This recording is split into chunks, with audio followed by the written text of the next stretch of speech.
High! আজকে তোমাদের সঙ্গে দুর্দান্ত একটা রেসিপি আমি শেয়ার করব। তো আমি কিভাবে বানাই সেটাই শেয়ার করব।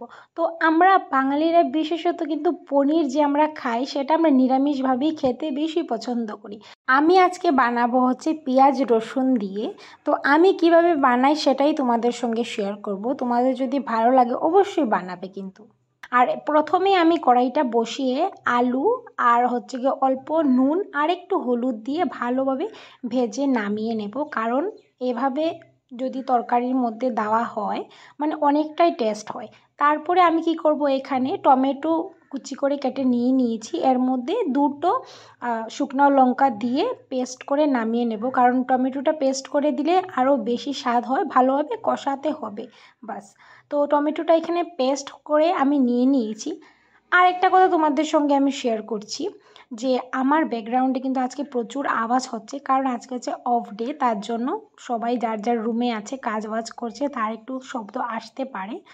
যাই হোক, তারপরে আবার টমেটোটা পেস্ট করার পর এখানে নিয়েছি পেঁয়াজ অল্প, রসুন, এইগুলোও পেস্ট করে নামিয়ে রেখে দিয়েছি। আর এখানটাতে দেখতেই পাচ্ছ আমার আলুটাও সুন্দর করে লাল লাল করে ভেজে রেখে দিয়েছি। আর ফোড়ন দেওয়ার জন্য কাঁচা লঙ্কা আর পেঁয়াজ কিন্তু আমি রেখে দিয়েছি। তো এটা দিয়েই ফোড়নটা দিয়ে দেব প্রথমে। তো দেখতেই পাচ্ছ কড়াইয়ের মধ্যে যে তেলটা ছিল সরষের তেল দিয়ে দিয়েছি।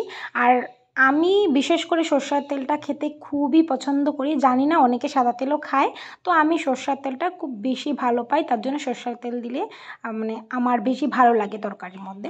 যাই হোক, এখানটাতে দেখতেই পেলে তেল দেওয়ার পর পেঁয়াজ আর লঙ্কাটা দিয়ে দিয়েছি। এটা ভালোভাবে কষানোর পর দিয়ে দিলাম পেস্ট করা পেঁয়াজ রসুনটা।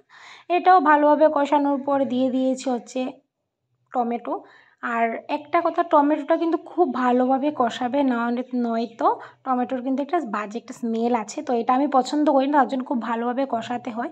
যখন দেখবে টমেটো থেকে তেল ছেড়ে দিয়েছে, তারপর এটার মধ্যে যে মশলা ছিল জিরা, তারপর হচ্ছে নুন হলুদ সবগুলো দিয়ে দেবে। তো আমি নুনটা সবার লাস্টে দিয়েছিলাম, তার জন্য এখানে দেখাতে পারলাম না, সবার লাস্টে দিয়েছিলাম। তারপর কষানোর পরে দিয়ে দিয়েছি আলু দিয়ে একটু ভালোভাবে আবার কষিয়ে নিয়েছি, কারণ যত তুমি ভালোভাবে এটাকে কষাবে খেতে অনেকটাই স্বাদ হয়। আর আজকে পনিরটা কিন্তু আমি ভাজিনি, না ভেজে দিয়ে দিয়েছি। তো তোমরা যদি পনির ভেজে দাও তাহলেও কিছু হবে না, না ভেজেও দিতে পারো। তো দেখতেই পাচ্ছ কালারটা এত সুন্দর এসেছে। আর দেখতেই পাচ্ছ এখানটাতে আমি দিয়ে দিয়েছি হচ্ছে গিয়ে নুন, আর লাস্টে দিয়ে দিয়েছি ধনেপাতা দিয়ে নামিয়ে নিয়েছি। আর বিশ্বাস করবে না, দুর্দান্ত হয়েছে খেতে, তোমরা অবশ্যই একবার খেয়ে দেখবে।